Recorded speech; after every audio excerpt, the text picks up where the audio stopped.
नमस्ते प्यारे बच्चों। तो आइए आज हम देखते हैं पाठ 10 किशोरा अवस्था की ओर। तो इसके पहले वाले जो पाठ हैं वो हमने पिछली वीडियो के माध्यम से समझे थे।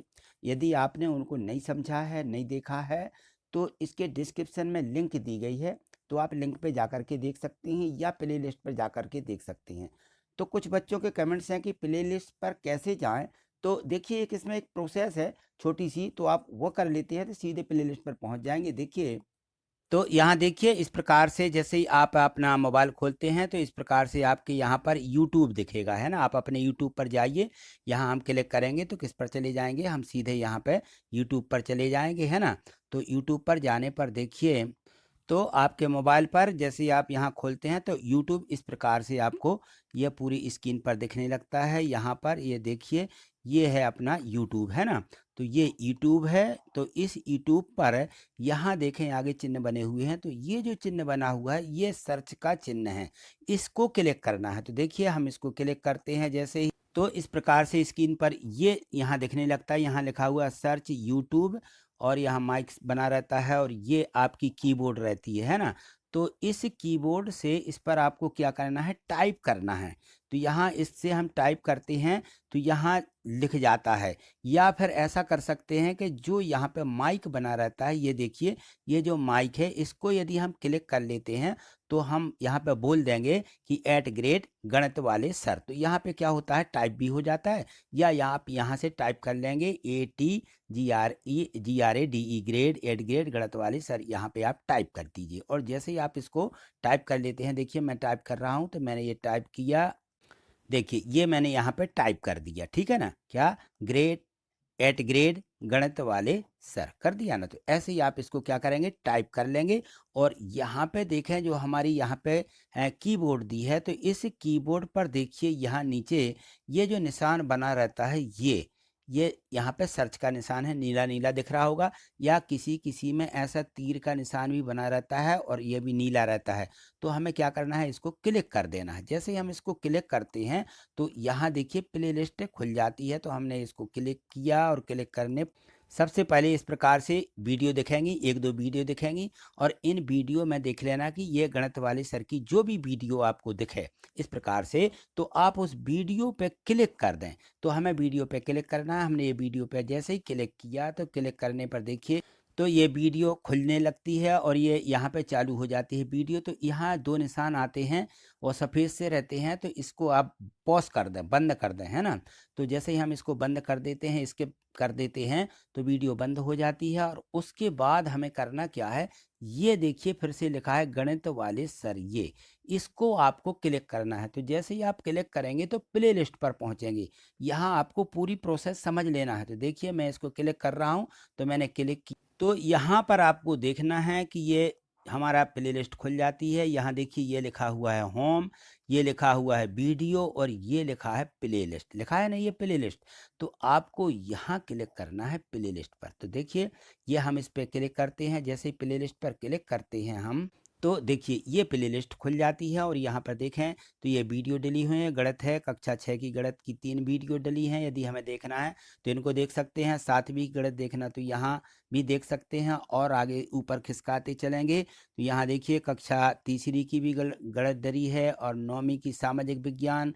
तो इस प्रकार से हम ऊपर खिसकाते जाते हैं। तो विज्ञान है कक्षा 8वीं की, और ऊपर जाएंगे तो देखिए तो आपको यहाँ पे कुछ इस प्रकार से सभी प्ले लिस्टें मिल जाएंगी, जिस भी कक्षा की चाहिए हो। अब देखिए यहाँ पे ये चौथी की भी, तीसरी की भी, 5वीं की भी सभी प्ले लिस्टें इसी पर डली हुई हैं। तो आपको यहाँ पे देख, तो इनको आपको देख लेना है। तो देखो यहाँ पर ये हिंदी की ये 16 वीडियो हैं, हिंदी की सभी वीडियो इस पे हैं, संस्कृत की सभी वीडियो इसी प्ले लिस्ट पर हैं। और ये देखो संस्कृत 8वीं की सभी वीडियो इसी पर हैं। तो देखिए आगे और खिसकाते चलिए, तो यहाँ देखिए ये जो है यहाँ पे 8वीं की हिंदी है, विज्ञान है ना, 6वीं की या 7वीं की विज्ञान है, और खिसकाइए ऊपर। तो यहाँ देखते हैं हम 8वीं की विज्ञान है, 7वीं की गणित है, 6वीं की, ऐसी हमारी सभी वीडियो हैं इसमें। तो ये है प्लेलिस्ट पर जाकर के ये सभी वीडियो हैं और यहाँ पर देखें तो ये 6वीं की सभी विषयों की 6 विषयों की वीडियो इस पे मिलेगी और ये 8वीं की है तो 6 वीडियो ही इस पे आपको 8वीं की पूरी मिल जाएगी इकट्ठी। और अलग अलग से देखना है तो ये अलग अलग से भी सभी विषयों की डली हुई हैं और आपको इकट्ठा देखना है तो इन सभी पे डली हुई हैं। यहाँ पे देखिए 7वीं की भी ये सभी विषयों की इस पर पूरी आपको वीडियो मिल जाएगी, ठीक है ना। तो आपको क्लिक करके यहाँ पे देख लेना है। तो मुझे विश्वास है कि आपको ये सभी जो हमने बताई है प्रोसेस करने की वीडियो किस प्रकार से देखें, तो आपको सबसे पहले यूट्यूब पर जाना है। तो यहाँ से जितनी प्रोसेस बताई है वो सब आपको कर लेना है, ठीक है। तो अब देखिए पाठ 10 किशोरावस्था की ओर, इसमें एक एक पैसेज दिया गया है तो इसको पढ़िए और इसके अनुसार कुछ प्रश्न हैं उसके उत्तर भी देना है। तो बूझो और पहेली ये दोनों भाई बहन हैं, एक बूझो नाम है और इसका नाम बच्चे का नाम पहेली है। तो ये अपने जन्मदिन 12वां जन्मदिन मना रहे हैं, इस प्रकार से इनकी ये यहाँ पे बातें होती हैं। तो मतलब एकाएक क्या होता है, जैसे किसी की लंबाई बढ़ जाती है तो किसी की आवाज़ भारी हो जाती है, बच्चों की दाढ़ी मूछें भी निकल आती है ना। तो इस प्रकार से ये जो है परिवर्तन होते हैं, प्राकृतिक परिवर्तन ही होते रहते हैं। तो परिणाम स्वरूप है जिनके ये जनन परिपक्वता आती है किशोरावस्था कहलाती है और किशोरावस्था 11 से 18-19 वर्ष तक रहती है। किशोरावस्था को टीनेजर्स कहते हैं। क्या कहते हैं? टीनेजर्स। अब इसके जो प्रश्न दिए गए हैं प्रश्नों को देखिए।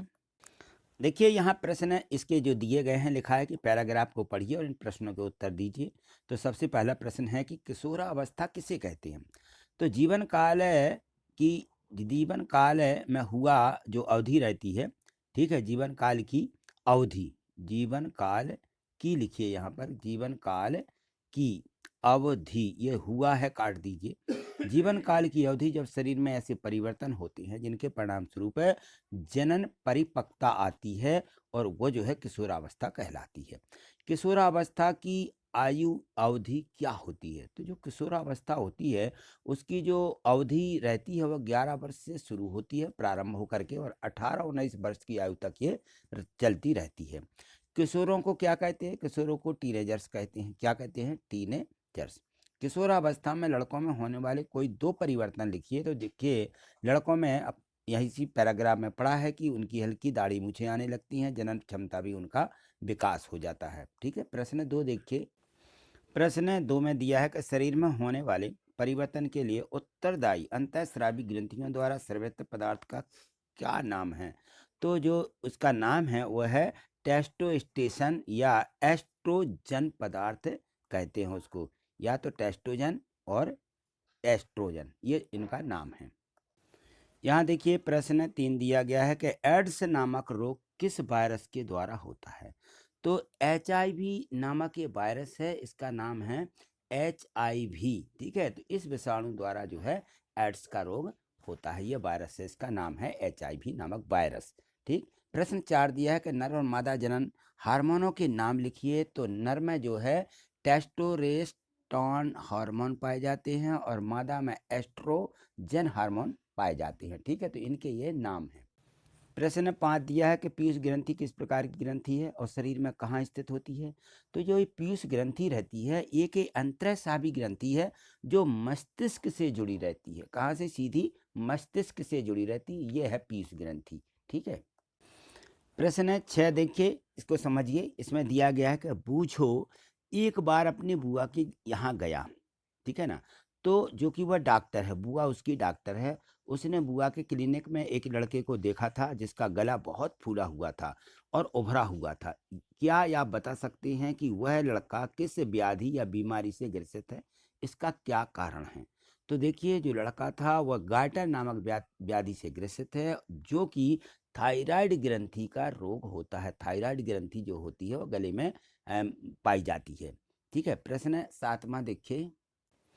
प्रश्न 7 दिया गया है किशोरावस्था में व्यक्तिगत सफाई के महत्व को स्पष्ट कीजिए। तो जो किशोरावस्था होती है तो उस उम्र में और प्रत्येक उम्र में भी प्रत्येक व्यक्ति को प्रतिदिन एक बार स्नान करना बहुत जरूरी होता है। यह किशोरों के लिए और भी अति आवश्यक है क्योंकि स्वेद ग्रंथियों की अत्यधिक क्रियाशीलता के कारण शरीर से गंध आने लगती है जिसके शरीर के सभी भागों को स्नान करते समय हमें भली प्रकार से उन्हें धोना चाहिए, ठीक है ना। तो इनको जो है किशोरावस्था में विशेष महत्व बताया गया है किसका, नहाने का। यहाँ देखिए प्रश्न 8 दिया है कि निम्न सारणी में अंतःस्रावी ग्रंथियों से उत्पादित होने वाले हार्मोन का नाम लिखिए। तो जो अंतःस्रावी ग्रंथियां हैं यहाँ इसके हार्मोन लिखना है। तो देखिए जो अंतःस्रावी ग्रंथि है ये पीयूष ग्रंथि, तो इसका जो हार्मोन होता है ये वृद्धि का हार्मोन होता है, ये वृद्धि करता है। और अग्नाशय ग्रंथि जो रहती है वो इंसुलिन का काम करती है। और एड्रीनल ग्रंथि ये एड्रीनल, और ये थायराइड ग्रंथि यह हार्मोन इसमें थायरॉक्सिन हाइड्राइड हार्मोन्स पाए जाते हैं। प्रश्न 9 दिया गया है, देखिए इसमें है तो दिया है कि किशोरावस्था में होने वाले शरीर परिवर्तनों की सूची बनाइए। जो किशोरावस्था होती है इसमें कौन से परिवर्तन होते हैं। तो सबसे पहले हमें इसमें लिखना कि जनन क्षमता का विकास होता है, लंबाई में वृद्धि होती है, दाढ़ी मूछों का आना, स्वर में परिवर्तन होता है, श्वेत और तेल ग्रंथियों की क्रियाशीलता में भी वृद्धि होती है, और जननांगों का भी विकास होता है। ठीक है, तो ये हमें इसमें लिख देना है।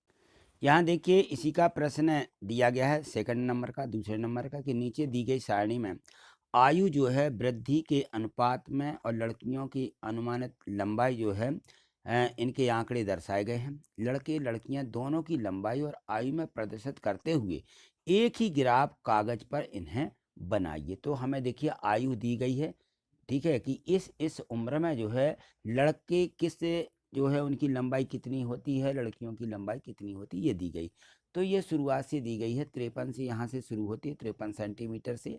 तो 53 सेंटीमीटर मतलब जब सबसे शून्य अवस्था रहती है, कोई वर्ष नहीं होते हैं, यानी कहना चाहिए 1 वर्ष से कम, उस उम्र में 53 जो है इनकी लंबाई होती है किसमें, सेंटीमीटर में। फिर इसके बाद सेंटीमीटर कम सा बढ़ते जाते हैं। 4 साल की उम्र में ये 96, कोई 92 होता है, ठीक है ना। ये लड़के देखिए 8 वर्ष की उम्र में लड़के जो है 114 सेंटीमीटर की लंबाई हो जाती है, लड़कियों की 110 होती है। तो ये दोनों का यहाँ पे अनुपात दिया गया है, ठीक है ना, किस उम्र में किस लंबाई तक के बच्चे होते हैं। तो यहाँ देखिए ये अलग अलग दिया गया। तो हमें क्या करना है, इनको प्रदर्शित करते हुए एक ही ग्राफ कागज पर इनकी लंबाई के आंकड़ों को, एक हमें दंडालेख नहीं, हमें इसका ग्राफ बनाना है, दंडालेख नहीं बनाना, ग्राफ बनाना है। तो देखिए इस प्रकार से आप ग्राफ बना देंगे। देखिए यहाँ देखिए ये जो है यहाँ नीचे 0, 4, 8, 12, 16, 20, इस प्रकार से हमें क्या लिख देना है, यहाँ पे आयु लिख देना है। क्या लिखना है यहाँ पे, यहाँ हम आयु लिखेंगे और यहाँ लिखेंगे लंबाई। तो ये लंबाई सेंटीमीटर में हमें लिखना है 50, 70, 90, 20, 20 के अंतर से यहाँ पे हमने ये लिख दी है। कहाँ से शुरू करना है, 50 से, क्योंकि उसमें 53 शून्य वर्ष है जो 53 से दिया गया है, तो हम 50 से शुरू करेंगे, यानी 20, 20 के अंतर से यहाँ पे आंकड़े ले लेंगे, ठीक है ना। इस प्रकार पैमाना मानते हुए यहाँ जो है लड़कों की और लड़कियों की, तो लड़के जो हैं उनको ब्लैक कलर से दर्शा देंगे और जो लड़कियां हैं उनको रेड कलर से इस प्रकार से दर्शा देंगे। तो ये हमारा ग्राफ पेपर बन जाएगा यहाँ पे ग्राफ, ठीक है। ये 1-1 सेंटीमीटर के लगभग यहाँ पे खंड बना लेते हैं। तो इस प्रकार से खंड रहती हैं, जो खड़ी लाइनें रहती हैं, और ये हमारे कॉपी जैसी इसमें आड़ी तिरछी लाइनें रहती हैं। तो इनको हम क्रमशः मानते हुए कि 20 सेंटीमीटर बराबर एक खंड मानते हुए यहाँ पे हम इनको बना देंगे, ठीक है। तो इस प्रकार से आपको भी ये यहाँ पे ग्राफ बना देना है। अब इस ग्राफ से कुछ निष्कर्ष निकलते हैं। तो जो ग्राफ दिया गया है इसके अनुसार हमें इन प्रश्नों के उत्तर देना है। तो यहाँ देखिए इसमें है कि इस ग्राफ से आप क्या निष्कर्ष निकाल सकते हैं। तो जो हमें यहाँ ग्राफ दिया गया है इसमें आयु के साथ साथ में लड़कियों की लंबाई और लड़कों की अपेक्षा कितनी अधिक बढ़ती है, लड़कों की लंबाई लड़कियों की अपेक्षा, तो ये इसमें दिया गया है, ठीक है ना। इस ग्राफ से ये निष्कर्ष निकलता है कि लड़के लड़कियों में क्या फर्क आता है इनकी लंबाई में। और यहाँ देखिए किस आयु वर्ग में लड़के लड़कियों की लंबाई समान है। तो ये 16 वर्ष की उम्र में लगभग लंबाई यहाँ की लंबाई जो है समान रहती है। और किस आयु वर्ग में लड़के तथा लड़कियों की लंबाई में अधिक अंतर होता है। तो ये 20 वर्ष की उम्र में जो है दोनों में लंबाई में बहुत अंतर आ जाता है, ठीक है। तो इस प्रकार के इसमें जो प्रश्न दिए हैं ग्राफ के अनुसार हमें इनको पूरा करना है, ठीक है। आगे देखिए यहाँ देखिए प्रश्न दिया गया है 10वां। तो इसमें है कि मनुष्य के शरीर में अंतःस्रावी ग्रंथियों की स्थिति को दर्शाता हुआ एक नामांकित चित्र बनाइए। तो यहाँ देखिए आपको इस प्रकार से चित्र बना देना है, ठीक है। ये आप यहाँ चित्र बनाएंगे और इसमें जो है अंतःस्रावी ग्रंथियाँ जो रहती हैं इनके अपन को यहाँ पे नाम भी लिखना है। तो देखिए यहाँ पर है, इसमें ये देखो ये जो है यहाँ पे ये पीयूष ग्रंथि रहती है। फिर इसके बाद यहाँ गले में देखिए ये थायराइड ग्रंथि रहती है।